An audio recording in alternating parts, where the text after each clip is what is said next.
warahmatullahi wabarakatuh. Perkenalkan, nama saya Nuni Dafrianti, jurusan Manajemen Pendidikan Islam A.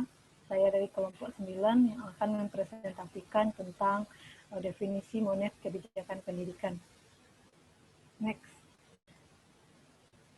Baik, untuk pertama sekali kita akan mendefinisikan MONEF kebijakan pendidikan. MONEF diartikan sebagai monitoring dan evaluasi.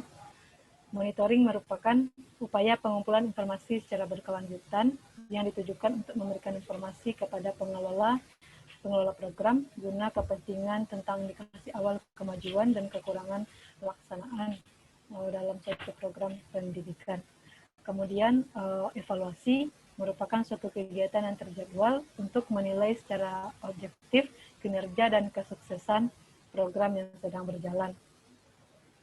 Selanjutnya, kebijakan pendidikan merupakan tanggung jawab pemerintah dalam penyelenggaraan pendidikan nasional secara mutlak yang bersifat orisinil dan bertujuan untuk mewujudkan cita-cita bangsa Indonesia. Next. Kemudian yang kedua, bentuk-bentuk evaluasi kebijakan pendidikan. Yang pertama, evaluasi kebijakan digolongkan dari beberapa sudut tinjau. Yang pertama yaitu ditinjau dari waktu mengevaluasi, yaitu dilaksanakan pertama berasal dari pandangan linier. Evaluasi dilaksanakan setelah implementasi kebijakan dilaksanakan.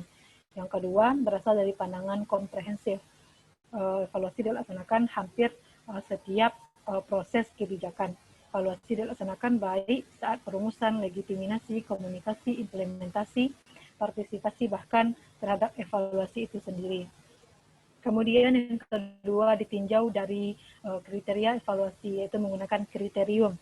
Kriterium ini lazimnya berupa mengacu kepada yang sudah terstandar, yang berdasarkan norma-norma ataupun pandangan-pandangan yang sudah menjadi patokan sebelum dilakukan kebijakan pendidikan tersebut. Kemudian yang ketiga ditinjau dari segi sasaran, yaitu terbagi menjadi dua, evaluasi proses dan evaluasi dampak. Evaluasi proses merupakan pendidik mengetahui baik tidaknya proses kebijakan pendidikan itu sendiri. Kemudian evaluasi dampak bermaksud mengetahui seberapa dampak yang ditimbulkan oleh kebijakan pendidikan terhadap masyarakat sasarannya. Kemudian yang keempat ditinjau dari segi kontinuitasnya, yaitu terbagi menjadi dua evaluasi. Yang pertama evaluasi formatif, yang kedua evaluasi sumatif. Evaluasi formatif adalah dilaksanakan secara terus-menerus, kemudian evaluasi sumatif dilaksanakan setiap periode waktu tertentu. Next. Kemudian karakteristik evaluasi kebijakan pendidikan. Yang pertama, tidak bebas nilai. Artinya, evaluasi kebijakan senantiasa menentukan harga dan nilai dalam suatu kebijakan. Karena itu, masing-masing orang yang terlibat dalam proses kebijakan harus mempunyai nilai ataupun harus mempunyai acuan atau patokan untuk menentukan kadar ataupun untuk membedakan antara satu individu dengan individu yang lainnya. Yang kedua, berorientasi pada masalah. Evaluasi kebijakan haruslah diformulasikan atau dieksekusikan kepada masalah yang pernah dirumuskan atau diformulasikan sebelum dilakukan kebijakan pendidikan tersebut.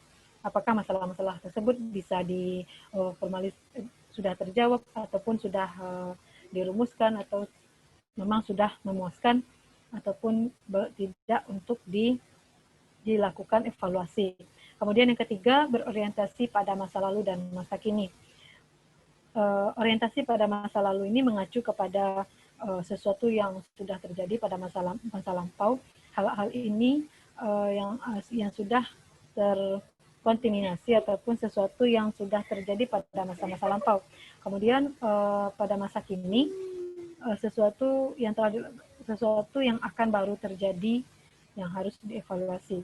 Menunjukkan dengan jelas bahwa apa yang kini dilaksanakan senantiasa diperhatikan dan bahkan menjadi proses perhatian di awal evaluasi kebijakan pendidikan.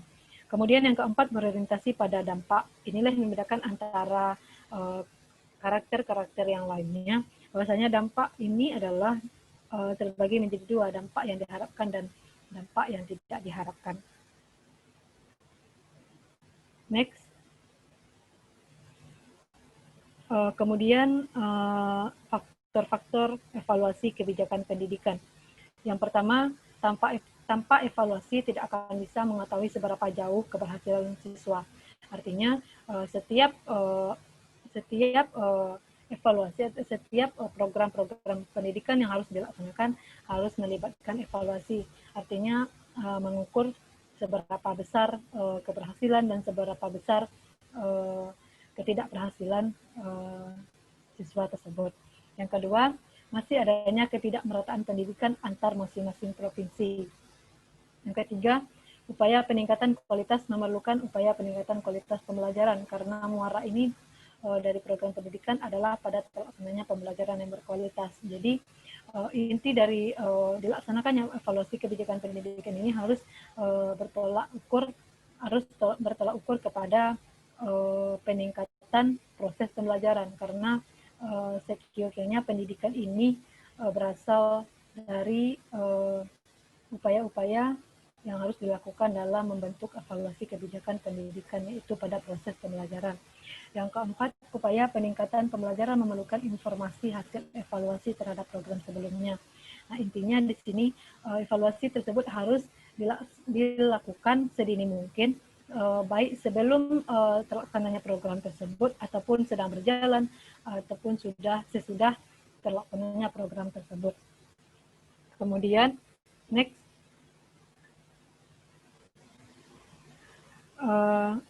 Kemudian problema evaluasi kebijakan pendidikan. Yang pertama, bila tujuan kebijakan ini tidak jelas, maka timbulnya kompromi atau konsensus antara individu satu dengan individu lain yang mengakibatkan yang berdampak kepada tidak berjalannya dengan lancar suatu evaluasi kebijakan pendidikan. Kemudian cepatnya perkembangan masyarakat menjadi sasaran kebijakan tersebut. Ketiga, tak jelasnya masalah, sumber dan gejala masalah. Yang keempat, terkaitnya antara masalah satu dengan masalah lain. Yang kelima, subjektifnya masalah kebijakan. Baiklah, sekian presentasi dari kelompok 9 tentang definisi MUNEF, kebijakan pendidikan. Saya akhiri. Terima kasih. Assalamualaikum warahmatullahi wabarakatuh.